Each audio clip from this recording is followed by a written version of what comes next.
Tamil cinema வரலாற்றில் ஒரு நடிகனின் படம் ஒரு அரசியலின் தொடக்கமாக மாறும் தருணங்கள் மிக மிக அரிது. தளபதி விஜய் அரசியலுக்கு வந்த பிறகு கடைசியாக நடிக்கிற படம் இது என்று சொல்லப்படுகிறது. அதனாலேயே ரசிகர்களோட எமோஷன்ஸோட ரொம்ப நல்லாவே கனெக்ட் ஆச்சுன்னே சொல்லலாம். ஸோ எக்ஸ்பெக்டேஷனும் இந்த படத்துக்கு எக்கச்சக்கமா ஏறிப்போச்சு. அது மட்டும் இல்லை, எதிர்பார்ப்புகளும் ரொம்ப அதிகமா இருந்துச்சு என்று சொல்லலாம். எதிர்பார்ப்புகள் அதிகமா இருந்துச்சு என்றால் சர்ச்சைகளுக்கு பஞ்சமே இருக்காது. அது என்ன? தியேட்டர்களில் வெளியாகும் முன்பே உலகளாவிய ரீதியில் பாக்ஸ் ஆபீஸில் வசூலை குவித்திருக்கிறது. அது எவ்வளவு? ஜனநாயகன் உண்மையிலேயே எதை பற்றினது? இந்த படம் ஏன் மிகவும் முக்கியமானது? இந்த படத்துக்கு அரசியலுக்கு எதுவும் தொடர்பு இருக்கா? அது என்ன ஏது என்கிறத பற்றி தான் இந்த வீடியோவில் நாங்கள் பார்க்க போகிறோம். வாங்க வீடியோக்குள்ளே போகலாம்.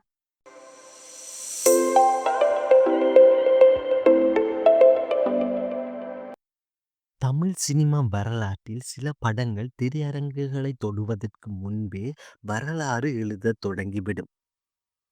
அந்த வரிசையில் இன்று அதிகம் பேசப்படுவது ஜனநாயகன். தளபதி விஜய் அரசியலில் முழுமையாக நுழைவதற்கு முன் நடித்த கடைசி படம் என பரவலாக நம்பப்படுவதனால் இதன் மீது இருக்கும் எதிர்பார்ப்புகள் அதிகரித்திருக்கிறது. ரிலீஸுக்கு முன்பு உலகளாவிய ரீதியில் சுமார் 35 கோடி அளவுக்கு ஃப்ரீ ரிலீஸ் பிசினஸ் வசூல் செய்ததாக தகவல்கள் வெளியாகி ஹைப்பை இன்னும் கூட்டியிருக்குதுன்னே சொல்லலாம். இந்த ஆண்டின் மிகப்பெரிய எதிர்பார்ப்பு படங்களில் ஒன்றான ஜனநாயகன் ஜனவரி 9 பொங்கல் திருநாளை முன்னிட்டு வெளியாக உள்ளது. ஆனால் வசூலை விடவும் ஸ்டார் பவரை விடவும் அதிகமாக பேசப்படுவது தலைப்பே. ஜன என்றால் மக்கள், நாயகன் என்றால் தலைவர். ஸோ மக்களின் தலைவன் என்ற பொருள் வருது. அதனால தான் இந்த படத்தை ரசிகர்கள் ஒரு மாஸ் என்டர்டெய்னர் மட்டுமல்லாமல் அரசியல் கண்ணோட்டத்துடனும் பார்க்கறதுக்கு காரணம்.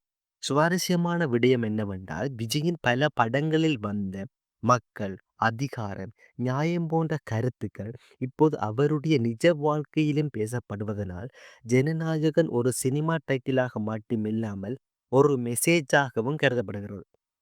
அதனால தான் இந்த படம் வெளியாவதற்கு முன்பே என்ன சொல்ல வர்றாங்க என்ற கேள்வி மக்களிடையே தீவிரமாக ஓடிக்கொண்டிருக்கிறது. 2024 செப்டம்பரில் தளபதி 69 என்ற தற்காலிக தலைப்பில் இந்த படம் அதிகாரப்பூர்வமாக அறிவிக்கப்பட்ட போதே எதிர்பார்ப்பு உச்சத்தை தொட்டிருந்தது. முதற்கட்ட படப்பிடிப்பு சென்னையில் தொடங்கி அதன் பிறகு இந்தியாவின் பல்வேறு முக்கிய இடங்களில் ஷூட்டிங் நடைபெற்றது. நீண்ட படப்பிடிப்புக்கு பிறகு 2025 ஆகஸ்ட் மாதத்தில் முழு ஷூட்டிங் நிறைவடைந்ததாக சொல்லப்படுகிறது. அதற்கிடையில் அதே ஆண்டு ஜனவரி ஜனநாயகன் என்ற தலைப்பு அதிகாரப்பூர்வமாக அறிவிக்கப்பட்டது. இது ரசிகர்கள் இடையே பெரும் வரவேற்பை பெற்றிருந்தது. இந்த படம் 2023 வெளியாகும் தெலுங்கு படமான பகவந்த் கேசரியின் கரு அல்லது மையக்கருத்தை தழுவி உருவாக்கப்பட்டிருப்பதாக சொல்லப்படுது. இது நேரடி ரீமேக்காக அல்லாமல் விஜய்க்கு உரிய ஸ்டைலில் ஃபுல்லாக மாற்றப்பட்டிருப்பதாக சொல்லப்படுகிறது. இதைவிட அதிகமாக பேசப்படுவது இந்த படத்துக்காக விஜய் பெற்றதாக சொல்லப்படும் சம்பளம். ஊடகங்களில் வெளியான தகவல்களின்படி அவர் சுமார் 275 கோடி சம்பளமாக பெற்றதாக கூறப்படுகிறது. இது ஷாருக் கான் மற்றும் ரஜினிகாந்த் போன்ற சூப்பர் ஸ்டார்களின் சமீபத்திய படங்களுக்கான 200 கோடி வரையிலான சம்பளத்தை விட அதிகமாகும். இதன் மூலம் விஜய் இந்திய சினிமாவில் அதிக சம்பளம் வாங்கும் நடிகர் என்ற பெருமையை பெற்றிருக்கிறார். இம்பார்ட்டன்டான விஷயம் என்னன்னா, படத்தோட பட்ஜெட் கோடி என்று சொல்லப்படுது. ஜனநாயகனின் மைய கதை எப்படி இருக்குன்னு ஒரு தியரி பார்த்துடலாமா? ஓகே. இதுவரை வெளியாகியுள்ள தகவல்களின் அடிப்படையில் ஜனநாயகன் ஒரு வழக்கமான மாஸ் ஹீரோ படமாக இருக்காது என்று சொல்லப்படுது. படக்குழு அஃபிஷியலி இதுவரை எந்த விதமான தகவலையும் வெளிப்படையாக அறிவிக்கவில்லை. ஆனால் இது மக்கள், அரசியல், ஊழல், சிஸ்டம் ஆகியவற்றை மையமாக கொண்ட ஒரு தீவிரமான அரசியல் உணர்ச்சி கதை.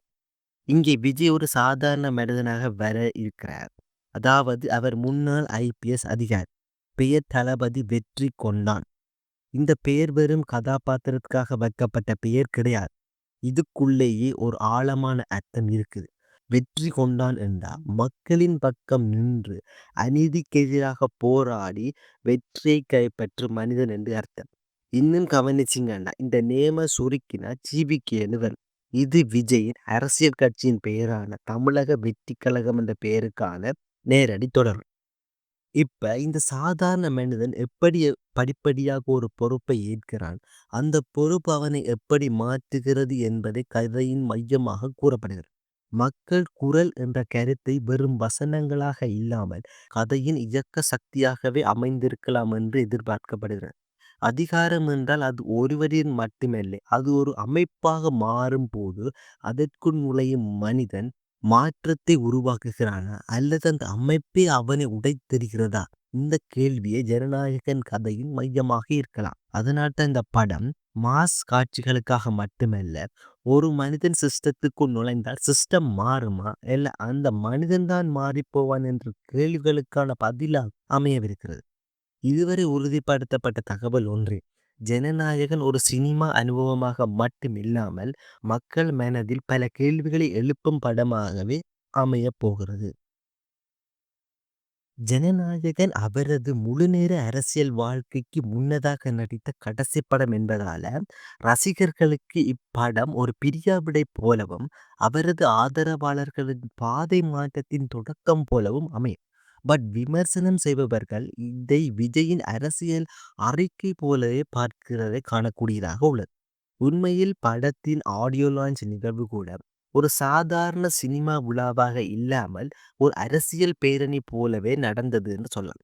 இதன் சுவாரஸ்யமான அம்சம் என்னவென்றால், இதுவரை வெளியான தகவல்களின்படி ஜனநாயகன் திரைப்படத்தின் கதாபாத்திரங்களும் காட்சிகளும் விஜயின் அரசியல் எடுத்துச் சொல்லும் எண்ணங்களையும் கருத்துக்களையும் முன்கூட்டியே வெளிப்படுத்தும் விதமாக உருவாக்கப்பட்டுள்ளன. இதனால் படத்துக்கான ஒரு சமூக அரசியல் அடையாளமும் கிடைச்சிருக்கு.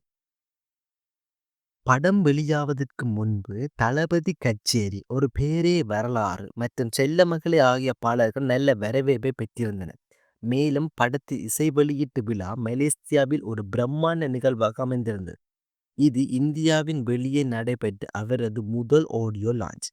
இதுவரை விஜயின் அனைத்து திரைப்பட ஆடியோ வெளியீடுகளும் இந்தியாவிற்குள், முக்கியமாக தமிழ்நாட்டில் நடந்தன. 90,000க்கு மேற்பட்ட மக்கள் கலந்து கொண்டனர். இதனால தமிழ் திரைப்பட ஆடியோ வெளியீட்டு நிகழ்வில் அதிகளவான மக்கள் கலந்து கொண்ட ஒரு நிகழ்வாக மலேசியா புக் ஆஃப் ரெக்கார்டில் அங்கீகரிக்கப்பட்டது.